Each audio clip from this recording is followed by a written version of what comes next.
Hey guys, welcome to the very first episode of the Bolen Sound Productions podcast.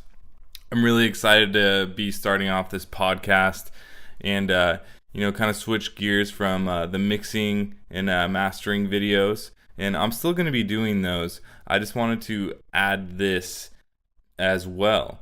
I really felt like, the feedback I was getting was like good, with the mixing videos, but there was a lot of musicians that were kind of just like, what? Like, I don't get it. Like, how do I, engage with this? So I wanted to do a podcast that was that could be your one-stop shop for the DIY musician and producer. And so basically what I'm going to be getting into on this podcast is my musical journey as a musician, my musical journey as a producer, how to navigate the recording world, how to navigate playing live, how to work with band members. I think that's something that a lot of people who want to start a band don't really understand how to get into that, and the dichotomy of that, and how it's pretty much like being in a relationship with like 5 different people at once, like having 5 girlfriends or whatever. It can be really chaotic, and that's one of the things I've learned over the years is that and then people assume roles in the band where there's like there's the one dude who's really like talented, everything comes really easy to him, he just records everything really fast and easy. And then there's like the one dude who has the ego, who's kind of like the asshole to everybody.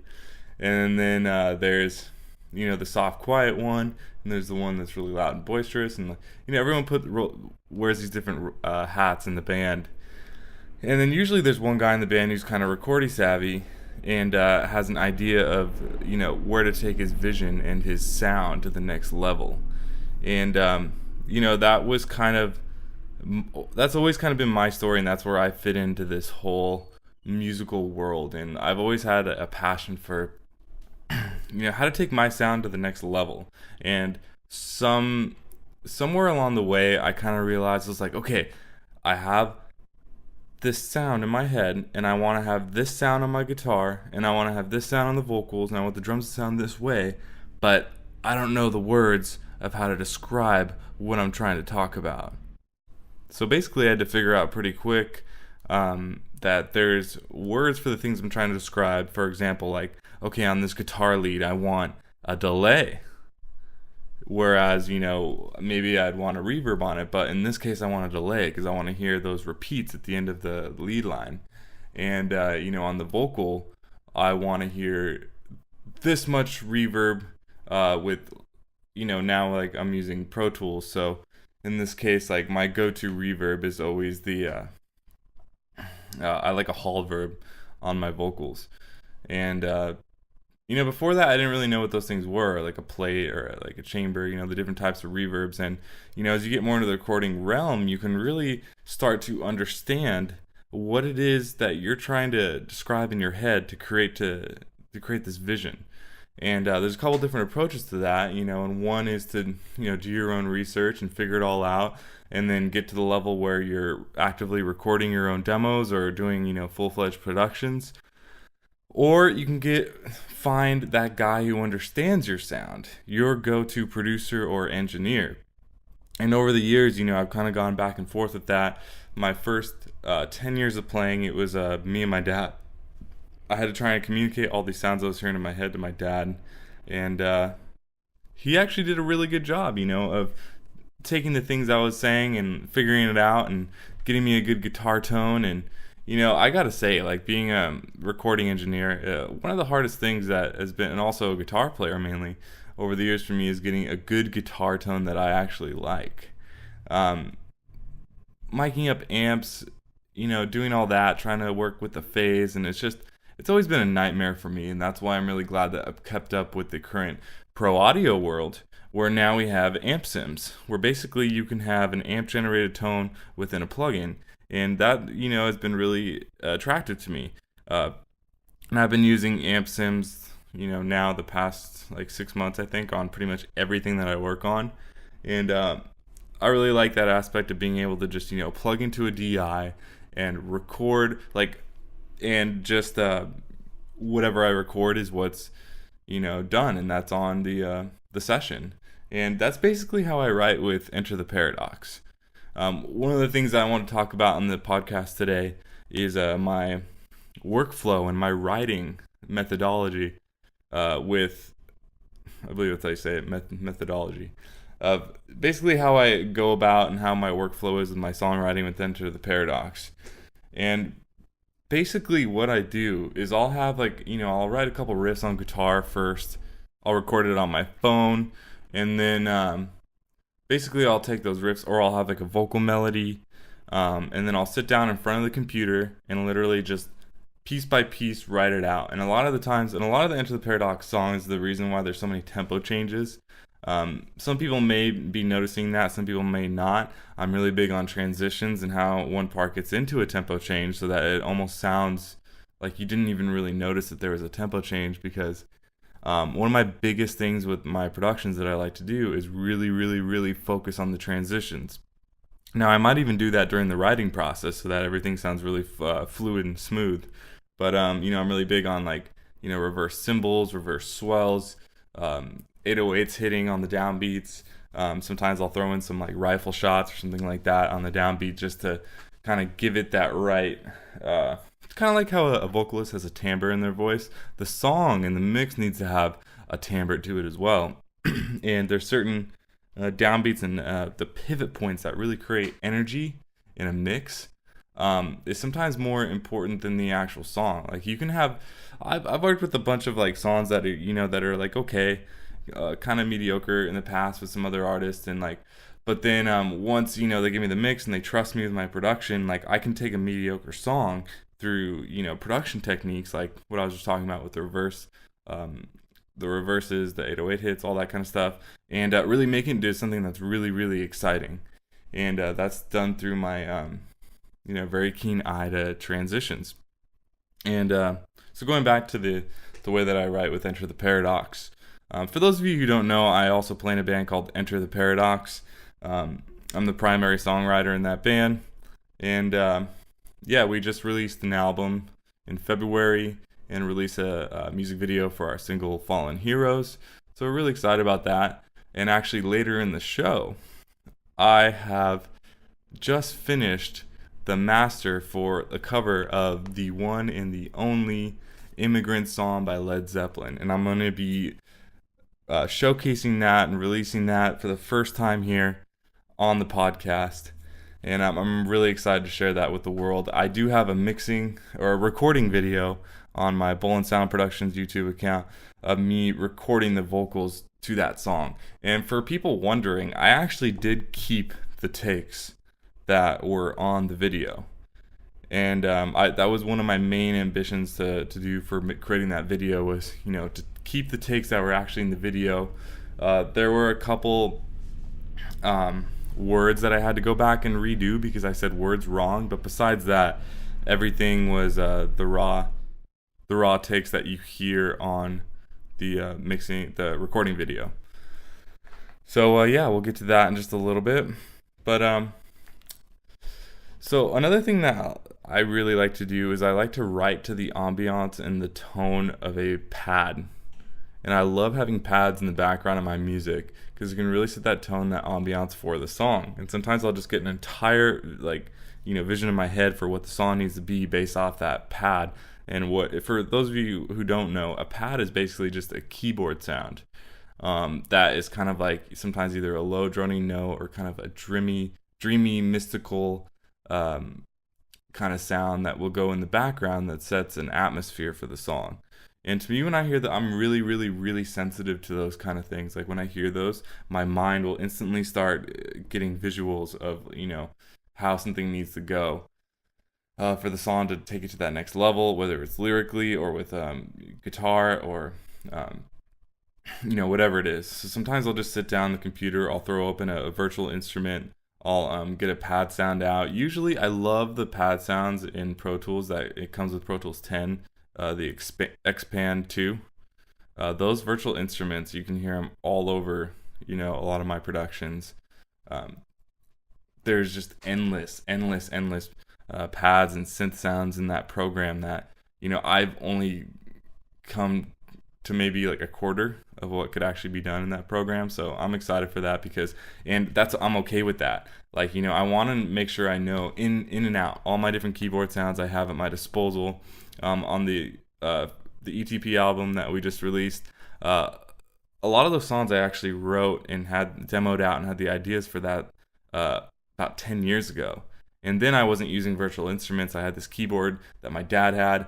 Couldn't even tell you the name of it. I'm going to have some sounds. I go back to that in the future probably, that I just know that keyboard inside and out. And I wrote basically everything to that before I even knew how to work MIDI, which MIDI is basically like you can write stuff, plan it out with the pencil tool inside a DAW and like Pro Tools, and you can just create it from scratch. You don't even need a keyboard or a MIDI controller to do it, and that's actually how I do a lot of the stuff that I'll write. Sometimes I'll use a MIDI controller though. Just really depends on the part. And so I did that all just audio, straight in the computer, just committing. If it was a little off time, it was a little off time, and I went with it, and that was just my workflow. 10 years ago when I was writing, it was basically at that time all off keyboards for the first Enter the Paradox album. Some of the songs on that album though I did write in the last 2 years, like last year or two, something like that.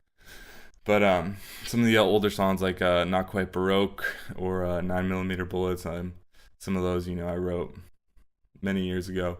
And it's been cool to see the transition of that album from 10 years ago to now. That's one of the things that has kept that album really fresh. And I know that, seeing from some of the fan comments on that, that album really takes people on a visual journey. And that's one of my main goals from the very beginning with that album, was to create that environment where I wanted to embody that feel of a psychological thriller.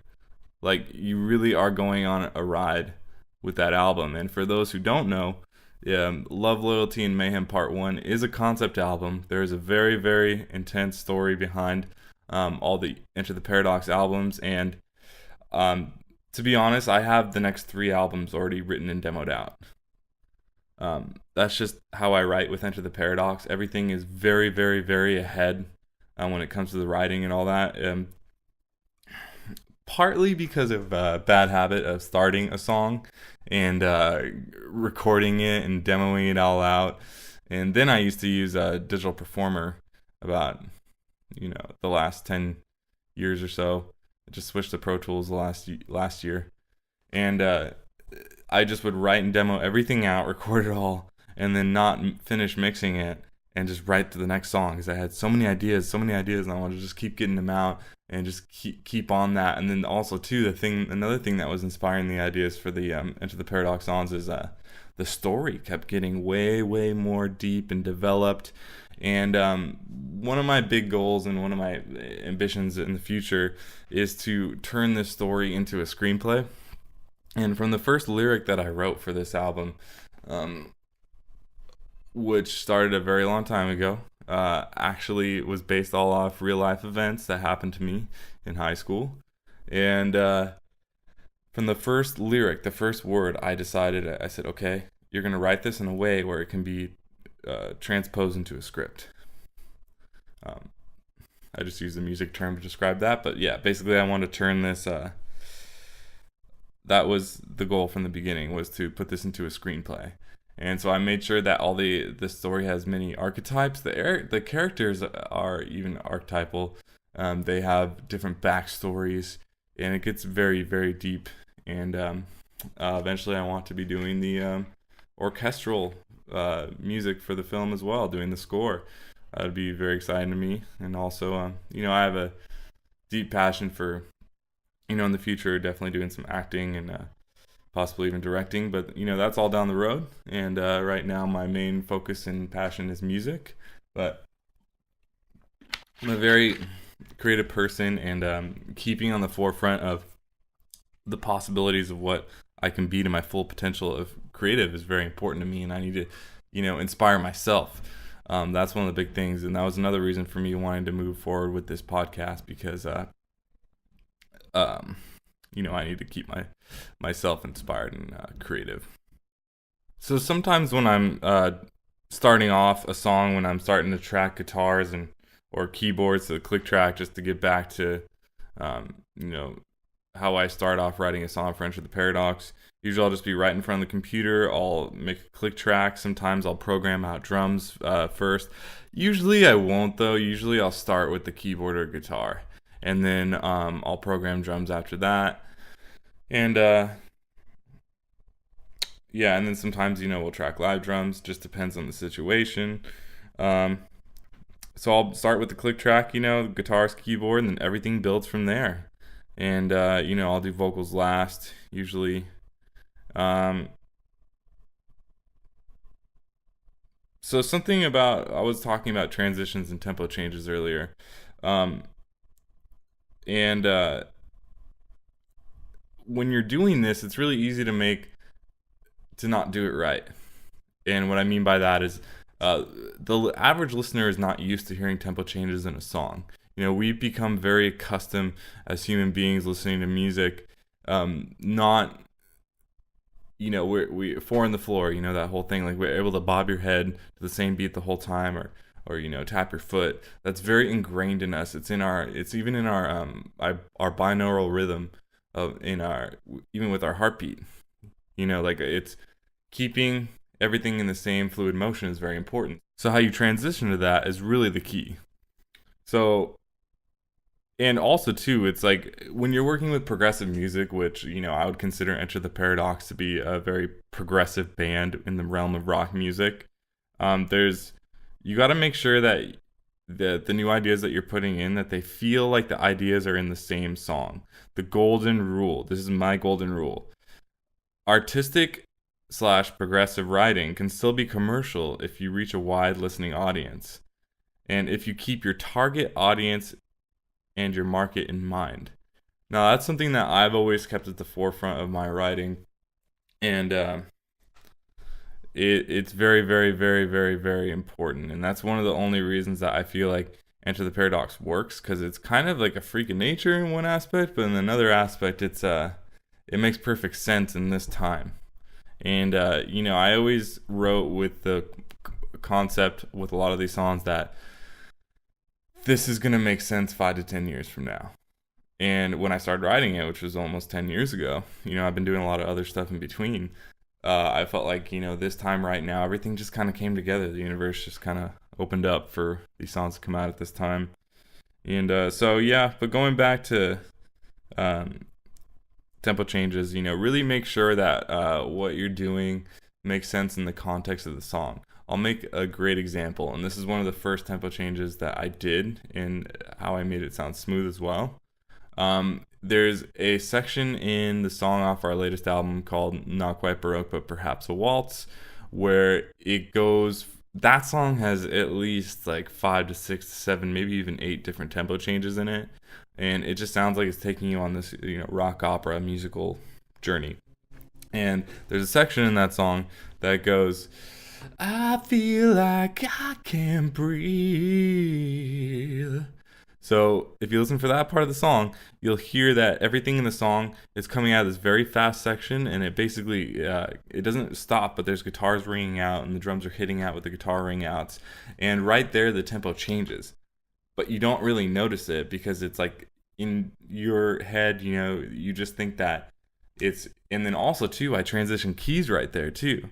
So doing key changes is something else that is like really weird in a song, and I found that the best way to do that is during a tempo change, and then also too to move chromatically either up or down.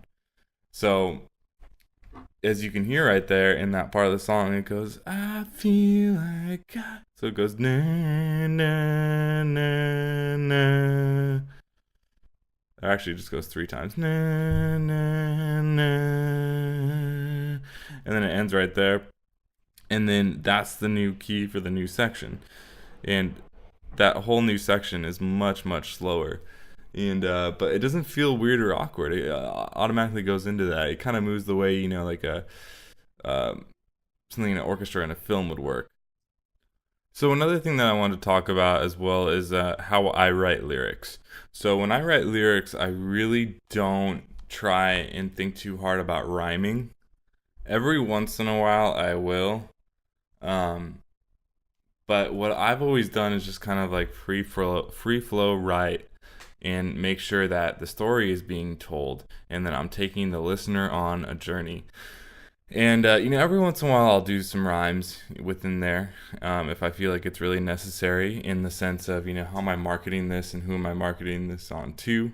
If it's more of a commercial song, I might take that more into consideration. If it's more of an artistic song, I might be trying to take, that audience more into consideration with the lyrics. Because, if it's going to be like a single or something like that, taking people on a journey is important, but I would say making sure the song is catchy is a little bit more important. So, keeping those things in mind, you got to switch from the artist hat to the producer hat if you're the producer in your band. And in my situation, like with Enter the Paradox, I've always been both. And at first, the first like couple of years, the first 5 years, it drove me crazy. It was like, okay, like how do I switch back and forth between these two hats? Like especially when it comes to mixing, it's like, okay, let's say, the guitar player in me wants these guitars to be 1 dB louder, but the drum player in me wants like, the kick to really destroy right here, but it's making the guitar sound small or some, whatever it is. Like then you got to put the mix engineer hat on and say, okay, no, I can't do that.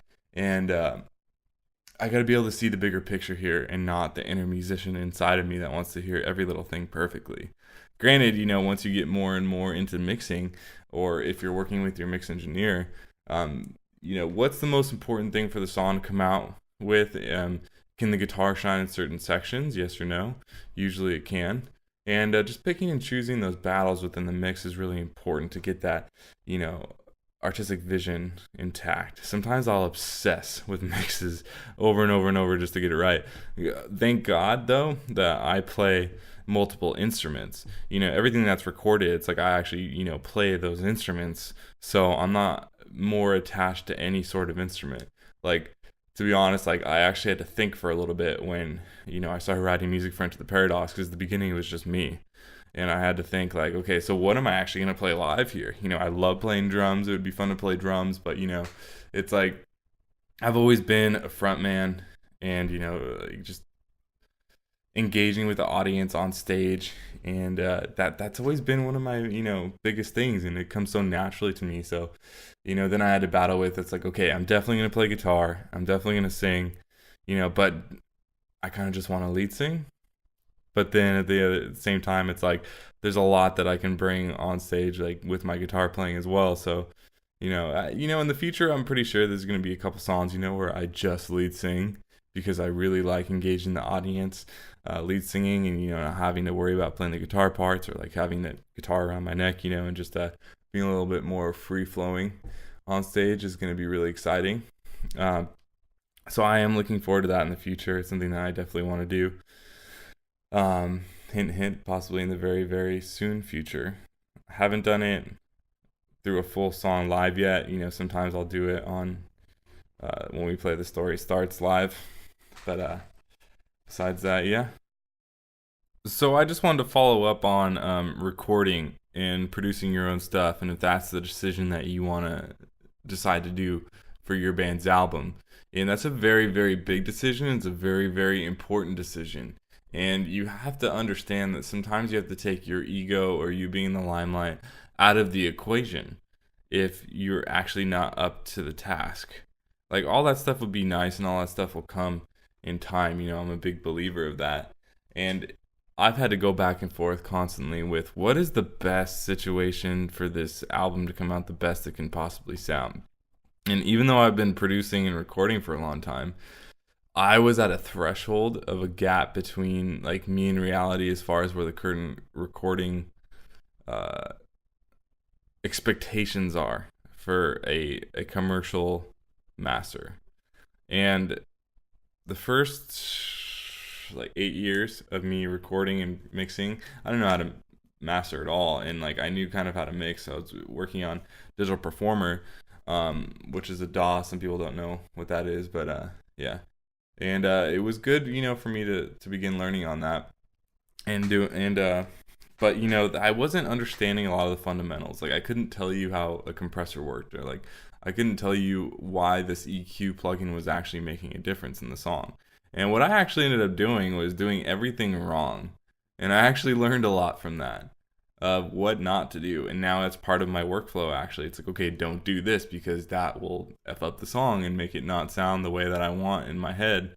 And now I know how to get that really, really, really quick and that envision in my head. So, sometimes it's okay to do that and learn from those mistakes. I actually learned and mentored under a bunch of different people. About a year ago, I mentored under a great mixing engineer and producer named Nick Morzoff. And I'll probably reach out to him and get him on the show as a guest in the future. But yeah, he pretty much sat me down and just showed me everything there was to do with Pro Tools. Kind of took me under his wing, and I'll always be forever grateful for that.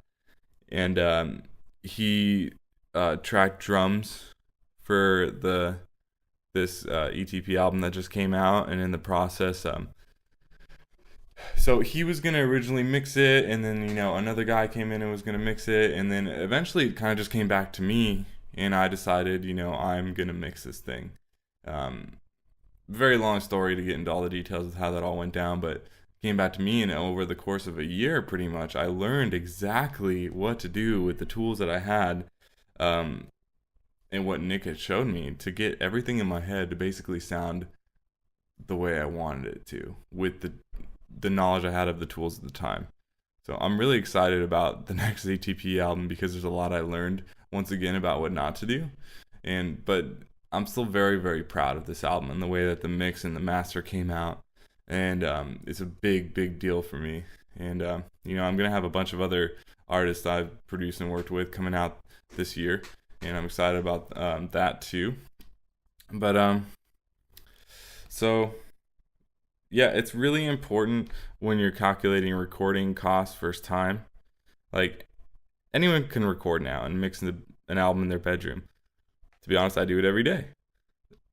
So, but you got to keep in mind, I've been recording for about 15 years, producing and mixing for 10 years. I've also taken my music to be mixed by other people. Most were great, some were okay. It never came out how I envisioned it. And until I took the reins of my own project, it didn't come out the way I wanted it until I did that. And it was a big move to take. It was a lot of responsibility. But that was after countless hundreds of hours of doing everything wrong, like I was saying, learning from my mistakes, and taking that leap of faith to learn from an intensive mentor, like someone sitting there showing me everything, and me not just trying to figure it out for my own, and I constantly keep learning today. I'm constantly, every single day, I'm doing something to further myself as a music producer and learn new stuff in the audio world. And I get all the emails from Waves, FabFilter, Avid, you name it. It's like I'm really linked into that. All the Slate digital plugins, the Joey Sturgis plugins. Like I'm really just in that. I want to keep learning and thriving. And especially in this day and age, every information travels so quick, so fast. If you're not in the top of your game as far as the latest knowledge in the audio engineering world, it's gonna suffer for your band's music greatly. Because there's, like I said, there's an expectation of what things should sound like nowadays. And if your ear isn't trained for that, you're probably not going to be on point to hear that the right way you need to. And so we all want to make good music. We all have a vision of making, and having fun with the music that we make. And, if you want your mixes to have that energy and everything to just come out the way you want it to, really take the time to think about, should I have someone else do this for me, and to give it up to your baby, you know what I mean? Like I've had to do that multiple times, and it was one of the hardest decisions I've ever made. And at the end of the day, doing that multiple times got me to where I am, to really being excited to, work on my music and share it with the world. It's one more level of my extension of myself, being able to not just write these songs, but record, perform on them, and mix and master and release them to the world. It's very, very special for me. And if your vision of your music isn't that strong, that's okay too. And if you just want to play guitar, rock out on stage in a band, and have a professional record and mix your music. it's a really simple decision. If that, it's not right or wrong to be one or the other. I'm just one of those people that's really, really, really plugged in, have a really, really clear vision of everything I want, not just in my career and my music, but for my life. And because I've figured out what I don't want. So maybe that's another good thing that I'd recommend too. Like, figure out what you don't want in your career, and start treating this like a career. This is a business, and you want to make smart business decisions along the way so that you can allow the creativity to thrive as much as it can. That's something that I've always done, is understand the business aspect of this very, very clearly so that I can allow my creative aspect to flow with no restrictions. As long as you curve those edges the right way, there's no sky's the limit.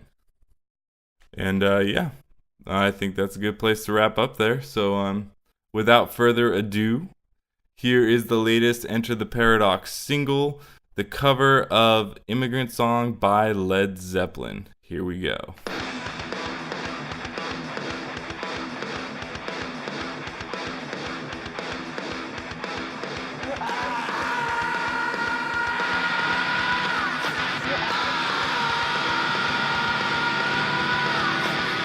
We come from the land of the ice and snow, with a midnight sun and the hot springs blow.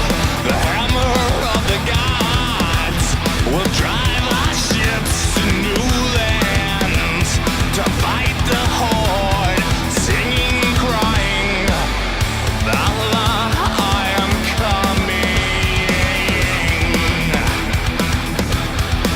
Oh yeah, oh we sweep with threshing on.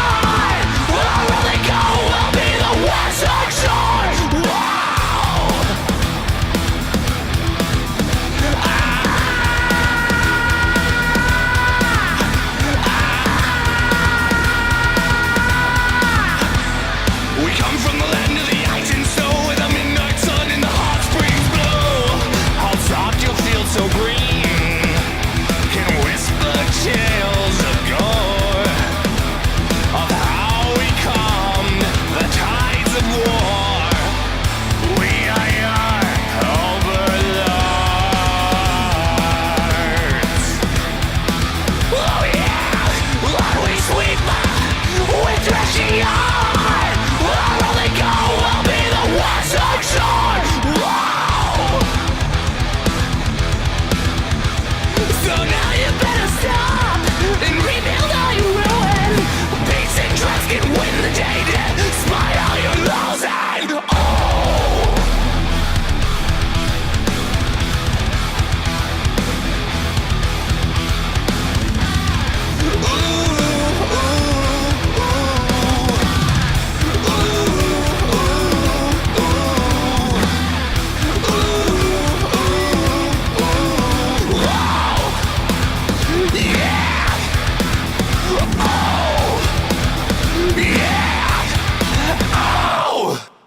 Alright guys, you just heard Immigrant Song by Led Zeppelin, covered by Enter the Paradox.